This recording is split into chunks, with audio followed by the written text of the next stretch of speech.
প্রায় ৬ ঘন্টা অবরুদ্ধ থাকার পর পুলিশের সহায়তায় নিজ দপ্তর থেকে বের হলেন অর্থ উপদেষ্টা সালাউদ্দিন আহমেদ।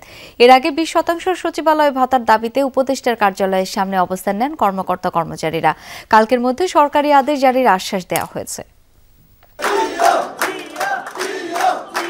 ২০% সচিবালয় ভাতার দাবিতে বুধবার বেলা ২:৩০টার দিকে অর্থ উপদেষ্টার দপ্তরের সামনে অবস্থান নেন বিভিন্ন মন্ত্রণালয়ের কর্মকর্তা কর্মচারীরা। চলতে থাকে ভাতার দাবিতে স্লোগান। তাদের দাবি নির্দিষ্ট সময়ের বাইরেও উপদেষ্টা এবং মন্ত্রণালয়ের বিভিন্ন দপ্তরে বাড়তি কাজ করতে হয় তাদের। সরকারের অন্যান্য দপ্তরের কর্মকর্তা কর্মচারীরা বেতন কাঠামোর বাইরেও নানা ধরনের ভাতা পেলেও সচিবালয়ের কর্মচারীরা তা থেকে বঞ্চিত। বঙ্গভবন এবং প্রধান উপদেষ্টা কার্যালয়ে যে সিস্টেমে যে ভাতা দেওয়া হয় 20%, সচিবালয়ে ঠিক সেম আমরা ভাতা দাবি করছি। এটা 1 বছর 1.5 বছর ধরে আমাদের ঘোরাচ্ছে। আমাদের এখনই আজকেই আমরা জিও চাই। আমাদের এই দাবি যদি পূরণ না হয় আমরা আজকে এখান থেকে কেউ যাব না। অবস্থান কর্মসূচি ঘোষণা করে ফেলছি আর কি অলরেডি। কর্মকর্তা কর্মচারীদের অবস্থান এবং বিক্ষোভের মুখে মন্ত্রণালয়ের অর্থ বিভাগের দপ্তরে অবরুদ্ধ হয়ে পড়েন অর্থ উপদেষ্টা।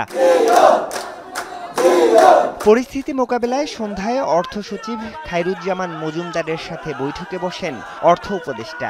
দাবি পূরণ করে বৃহস্পতিবার সরকারি আদেশ জারির আশ্বাস দেয়া হয় আন্দোলনকারীদের, কিন্তু তা মানতে নারাজ আন্দোলনকারীরা।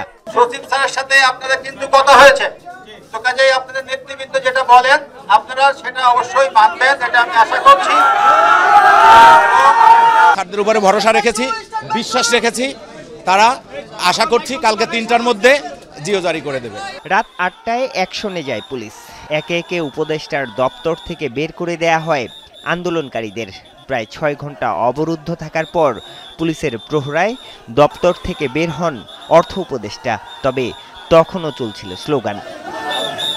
এর আগে গত 22 জুন সরকারি চাকরি অধ্যাদেশ বাতিলের দাবিতেও অর্থ বিভাগের সামনে অবস্থান নিয়ে বিক্ষোভ করেছিলেন কর্মকর্তা কর্মচারীরা। আরিফুর রহমান সবুজ, যমুনা নিউজ, ঢাকা।